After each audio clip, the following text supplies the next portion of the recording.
All right, let's continue our conversation on Stoicism. I just had a dental cleaning. Anyway, we were going over the Meditations by Marcus Aurelius, and this is a crucial moment, I think, because we have ended up in book 12, and that's book 12 of the Meditations. And I found the first section a very interesting one and a very beautiful one, so I wanted to talk to you about that for a little bit. It's slightly longer, but I think there's a couple of interesting points in there. All that you pray to reach at some point in the circuit of your life can be yours now, if you are generous to yourself. That is, if you leave all the past behind and trust the future to providence and direct the present solely to reverence and justice. To reverence, so that you come to love your given lot. It was nature that brought you to it. It was nature that brought it to you and you to it. To justice, so that you are open and direct in word and action, speaking the truth, observing law and proportion in all you do. You should let nothing stand in your way, not the iniquity of others, not what anyone else thinks or says, still less any sensation of this poor flesh that has accreted around you. The afflicted part must see to its own concern. If, then, when you finally come close to your exit, you have left all else behind and value only your directing mind and the divinity within you, if your fear is not that you will cease to live, but that you never started a life in accordance with nature, then you will be a man worthy of the universe that gave you birth. You will no longer be a stranger in your own country, no longer meet the day's events as if bemused by the unexpected, no longer hang on this or that. Them some lofty goals, because there's a lot going on there, and I think some of the themes are very Stoic in nature, right? For example, entrust the future to providence. It's not within your control. I also particularly enjoy the to justice, so that you are open and direct in word and action, speaking the truth, observing law and proportion in all you do. You should let nothing stand in your way, not the iniquity of others, not what anyone else thinks or says, etc. These two are things outside of your control. What I found a particularly interesting statement, it's all very interesting, and I think it's very beautiful. It's easy to picture more or less the emperor on his deathbed, so to speak, and reflecting. He was sick, reflecting on his life and writing the final entries in his journal, which kind of was what the Meditations are. But anyway, what I wanted to say was, it's interesting to think in terms of anything you would like to have, you can have now, right? If you accept what you have, and that is what you have, and you don't pursue things that are not within your control, well, then you have everything you could want. But what I found very interesting, and that's something that's been on my mind a bit lately, is that is, if you leave all the past behind and trust the future to providence and direct the present solely to reverence and justice. There is the very often quoted statement I've seen attributed to everyone, from, I think, Confucius to Einstein, and it's all a misquote, but there is that famous quote that is used a lot on social media of, if you live in the past, then you're depressed. If you live in the future, then you're anxious. And if you live in the now, then you're happy. Well, I wouldn't necessarily say it is that simple, but I do think this is a powerful thing to remind yourself of, because I think, in essence, there is a lot to that statement. And that's what I was triggered by when I was reading this. So if we just take a second to reason this through, what am I really saying? Or what is this quote saying? Because this is definitely not my invention. What it suggests is that if you keep looking back at the past, then unless you have had what I think must be a unique life, where there has not been a single setback, not a single bit of suffering, nothing. I find it hard to believe there's anyone out there who's had such an easy life. So for most of us, you look back and you know there are things in the past that may have been unpleasant. If you keep focusing on those things, and you keep reliving those things, you keep activating them in your brain, and as a result, I think it is almost impossible not to become depressed. And I'm not necessarily, I'm using the term a little loosely here. I don't necessarily mean a clinical depression, but I do think that those people who tend towards feelings of depression do this a lot, look a lot to the past. Because when you think about it, often the future, thoughts of the future, well, that doesn't really make you depressed because you don't know what the future holds. But if you keep going back to the past, then I think it is easier to become depressed, or at the very least feel bad, even if that is as simple as yearning for the good old days, right? Whatever that may mean. But then you're not living now. If you do the opposite, instead of looking back, you keep looking forward, then you have a problem too. Because the future is unknown, nobody can predict it, and you simply don't know what will happen. I don't think anyone really saw a coronavirus pandemic coming, and yet it happened. And now everybody has to deal with it, for example. And that's a big event, a pandemic. It's something that affects the entire world. But that applies to smaller things in your life too.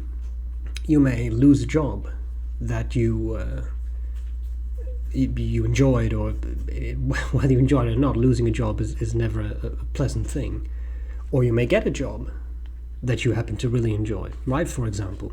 So you don't know. So there can be good things, there can be bad things, but I think the clearest and simplest way to sum up the future is it's unknown. It's unknown. We simply do not know what may happen in the future, what we may face, and that makes things sometimes scary. People, this is shown in research time and time again, people do not deal with uncertainty well. We don't. We struggle with it. It's hard for us. It's hard for us to process it and to accept it. So if you keep looking very far ahead in the future, right? I want to emphasize that, very far ahead in the future, because everybody needs to look into the future a little bit, if nothing else, than to determine what you're going to eat tonight. I mean, but I mean, you would be remiss if you would not look at the future a little bit. Where you're going to be a month from now, a year from now, right? That's fine. But if you but this may happen and that may happen and this, that, and the other. I think the quote I provided earlier is correct in pointing out that kind of thinking, looking very far into the future, and then running the risk of becoming very overwhelmed with everything that may be happening, or that might happen, or that may never happen, but that you think might happen, and if only, that kind of reasoning, that leads to anxiety. And then you become anxious, and you become afraid. So looking back too far is not good, and looking forward too far, that's not good either. So then where do you put your focus? Here. Now. And this is hard. This is hard for us to do because we've evolved to have a massive brain, and that brain allows you right now to picture what society looks like in the year 2500. You can. It may not be an accurate representation, but you can absolutely picture the flying cars and the massive skyscrapers or whatever. We can do this. Our brain can do this, just like that. You can also easily picture what life was like in the 1400s. You can do this. But I sometimes think that you can do something doesn't mean you also should do something, at least not all the time. So looking back to the past a little bit is okay. Sometimes it's fun to relive a positive memory. It can also be fun to speculate a bit about the future and try to picture yourself and see where you will be or where you would like to be. But if you go too far either way, you may get stuck. And when your thoughts get stuck in those places, then you become depressed or you become anxious. And I really think that's, again, it's a bit of a new agey social media quote, but I do think there's a kernel of truth there. But if you can put your thoughts here, now, what do you have right now? Right now. You have this and that going on in your life. Not all of it may be positive, but you're alive. You're breathing, right? At the very least. And I think if you try to think about things from that perspective, right here, right now. This video is brought to you by Fatboy Slim. Right here, right now. If you can focus on that, I think a lot of your anxieties and sad thoughts may dissipate. Now, I know full well, not everyone's life is equally pleasant. I get that. But keep going back, keep moving forward too far, I think you make things harder than they need to be. And if you find yourself getting anxious because you look so far ahead, you always have the option to say, but right now I'm here. Right here. Right now.